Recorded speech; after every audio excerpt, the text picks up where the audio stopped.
I'm back.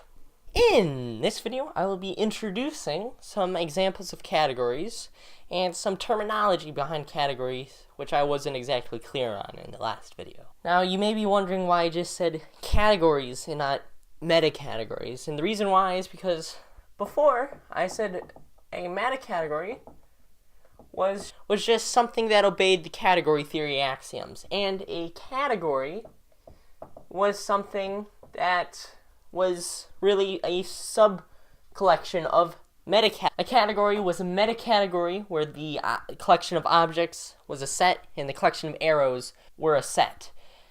But this is actually kind of bad terminology because meta-category certainly seems like it's more specific than a category, and that the meta-category should be on the bottom and the category should be on the top. Well, I'm going to fix that a little bit. What I'm going to do is I'm just going to get rid of the meta. So when I refer to a category, silently think in your head that this doesn't need to be a set. And what I said was a category before, and in order to distinguish it from the category, or what we once called meta-category, I'm going to call it a small category. So a category is just something that obeys the category theory axioms. A small category is something where the collection of objects and the collection of arrows are both sets. So that makes the terminology much clearer, and it allows for us to add on one more type of category. And what it looks at is these Ham collections. Now what the Ham collection is it's between two objects of a category. So A and B are objects of the category, and it will generate a collection of arrows. And it's just the arrows from A to B. So given some category, we can construct these Ham collections, the arrows between two specified objects. Now the thing about these is that even if the collection of objects total is in a set, and the collection of arrows total is in a set, this can still be a set. And so what we call a locally small category is one where the Ham collections are sets. And so that is really nice to have this, where it's just a small category, but locally on the Ham collection. Now, obviously, there is a distinction between small category and category, but what if there's a category that isn't small? A small category is still a category, but not all categories are small categories. And when we call a category that isn't small, we call that a large category. So a large category is one that isn't small. Alright, let's look at some examples of categories and determine whether they are large, small, locally small. So the first few examples are going to be pure category theory. We remove all notion of structure preserving maps that I used as intuition last time, and we just have the category. So the zero category. The objects are empty. The arrows, the empty set. There's no objects, there's no arrows. So, I mean, what more do you want? Alright, the one category. It's going to be represented by this diagram. We have one object. I'm not going to even bother giving the object a name. And we have one arrow, which is the identity arrow. So we don't even know what this is. This could be anything. But in pure category theory, we just call any interpretation of this diagram with one object and one arrow, we just call that the one category. And then similarly, the two category, we have two objects. I'm not going to give either of them names. We have an arrow between them, like that, and we have two identity arrows. This is also a category where we don't know anything about the structure, or the maps, or the arrows. We just know what it looks like, in a pure categorical sense. This is removing my intuition from last time, and extending it to be more general. The three category, very similarly, we have three objects. Now the way we position the arrows is we have this object go to that object with an arrow, this object go down to that object with an arrow, this object go across to that object with an arrow, and then we have the identity arrows. Alright, now what is composition here? Because we actually do have composition. We have this arrow to that one composed with that arrow. So we have boom, boom. We have to define a composition there. And obviously what we would do is we say this arrow composed that arrow is this arrow right here. So it's just the normal composition. Basically what it's doing is it's making this diagram commutative. So if we have a category that looks like this, and we have the composition where that arrow composed that arrow, that will be the 3 category. And then I'm not going to bother doing a 4 category. I'll instead do a double arrow category, which I have one object, I'll just call A. I have another object, I'll just call B. And we just have 2 arrows between them and the identity arrows. Now the reason why I gave this one names was because letters are bigger than points, and so I could draw the 2 arrows. Every single one of these categories are small categories, obviously. So these are not interesting to examine using this yet. Now that we have those basic pure categorical categories, let's move on to some more intuitional categories. So now this section will just be clarifying some of the examples I had from last time. The first example I'm going to show is the category of sets. The objects are sets, and the arrows are functions. You can't really get more broad than that. If I have sets x, and the functions are going to be between 2 sets, x and y. So it's pretty obvious that this is a large category. But is it locally small?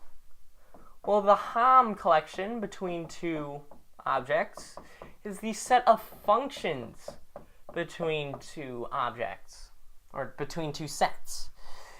Now this is going to be a set as well, and you can prove that many different ways, but you can clearly tell that the collection of functions between 2 sets is still going to be a set. And so this is a locally small large category. Now let's write out some more locally small large categories. Group, GRP. So the objects are groups, so let's call it G, and then the arrows are homomorphisms. Say phi from G to G prime. And the group would obviously come with an operation.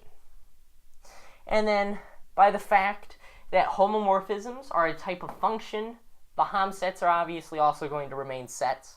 This is also a locally small, large category. Another example is top, which is the category of topological spaces. So the objects are topological spaces X with the topology T, and the arrows are continuous maps, F from one topology into the other.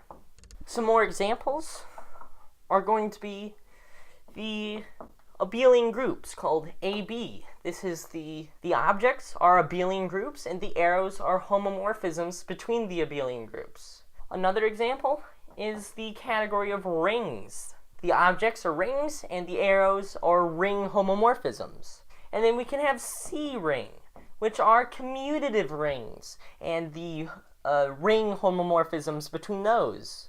And then more general than groups, we can have monoids. So we have monoids and the monoid homomorphisms between them. Another example we can have is top H, or TOF. I'll call it TOF usually. It's the set of topologies, except for these maps are instead homotopy equivalence classes of maps. If you don't know what homotopy equivalence is, just ignore that example for right now. And then we can have right R modules. So for a ring R, we can do the modules on R. And then we can have the left R modules. So on and so forth, we can get all of these different locally small large categories, and they're just in every single field of math that you look in, with their corresponding structure-preserving maps. So that's why category theory is important. Not only does it describe general categories in their abstract sense, it also describes every single thing we look at in our day-to-day math lives. Now let's look at some stranger, less obvious examples of categories. So the first one is going to be the category corresponding to a specific group. Now, this seems a little weird that we can create a category from a single group, but what we do is we take our objects to just be a single object, and we take our arrows to be an element of the group. And our composition, where if I do G prime compose G, is literally just the operation. What does this look like specifically? So we have our object. Now this object comes with an identity, and then we can have two more arrows, G and G prime, and when I multiply them together, I get a third arrow, which is just G prime times G. It's just another one of the arrows on this one object. And then the identity arrow is obviously going to be the identity of the group. Now there's one thing I'm missing here, and it's inverses. So we have to specify that for all G in the group, there exists a G inverse such that G composed G inverse equals G inverse composed G equals the identity. Notice how from a group I can construct this category. Let's do it the other way around, where instead of starting with the group and then making the category, we have the category first and then that's the group. And so instead of defining it this way, we can just define a group as just being a category on one object with inverses. A definition of a structure we've been using for so long, and we just defined it using a completely different method. Normally we don't think of the objects of a group being arrows or structure preserving, but in the sense of category theory, we can define them to be structure preserving maps on one object, as long as they have inverses. And now here's the cool thing, is that a monoid, and a monoid is basically a group without inverses, a monoid is just a category on one object. Which is ridiculous how we can simplify the definition of monoid to basically 5 words. Using category theory, not only can we describe the relations between the structures we've looked at before, but we can also describe the structures themselves using purely category theory. Now we can also do this with topology, except it'll be a little stranger. So if I have a topological space X with the topology T, the objects are just going to be elements of the topology, open sets. So the objects are open sets. What are arrows? The arrows between two open sets is just equivalent to the fact that U is a subset of V. So that's kind of weird, don't you think? That we'd find arrows to just be subsets instead of something more interesting. The thing is that this makes more sense in general, which is with posets. So a poset is a set X with a less than or equal to relation, and it has the following properties: that X is less than or equal to X for every single X, that X is less than Y, and Y is less than X, means that X is equal to Y, that X is less than Y, less than or equal to Y, and Y is less than or equal to Z, means that X is less than or equal to Z. Those are the conditions for posets. The elements under a topology with the subset relation is in fact a poset, because U is a subset of U. That's true. If U is a subset of V, and V is a subset of U, that means V is equal to U, which is also true. I've used this fact before in my topology series and all over the place. And the last condition, which is if U is a subset of V, and V is a subset of W, that means U is a subset of W, which is obviously also true. And so subset relations are posets. But the thing about posets is that they're not like some other orders. Let's look at the example of sets, or open sets. If I have this open set, and I have this open set, let's call this one U, and this one V. Is U a subset of V? No. Is V a subset of U? No. Neither of them are subsets of each other. That's not really weird when it comes to subsets. But the thing is that on an order, you might not expect that. So let's say on the integers, let's define an order. So 0 is less than or equal to 1, and it's less than or equal to 2. 1 is less than or equal to 3, and 2 is less than or equal to 3. Alright, so this is a poset. Instead of drawing this less than or equal to sign, let's just draw arrows. So 0 is less than or equal to 1, 0 is less than or equal to 2, 1 is less than or equal to 3, 2 is less than or equal to 3. Alright, this is clearly a poset. But the thing is, there's no relation between 1 and 2. 1 is not less than or equal to 2, and 2 is not less than or equal to 1. There's no relation between 2 and 1, 1 and 2. This is an order which isn't complete. And so that gets rid of a lot of nice properties, but in, for example, the case of subsets, it actually extends our definition to include more and be more inclusive to allow us to do more. Now, the definition of the category on poset is basically the definition of a category on a specific topological space. The object is just the set that it comes with, and the arrows are just the arrows between two elements if and only if x is less than or equal to y. And so you can see this diagram where I just drew arrows between them is actually the categorical arrows. And notice that because of transitivity, because x is less than or equal to y is an arrow from x to y, and y is less than or equal to z is an arrow between y and z.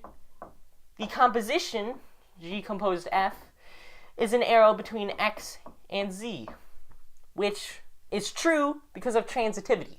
X is less than or equal to y is less than or equal to x, or z means x is less than or equal to z. Very cool. And because of this fact, that x is less than or equal to y, and y is less than or equal to x, implies x equals y, means that we don't need to have any extra arrows.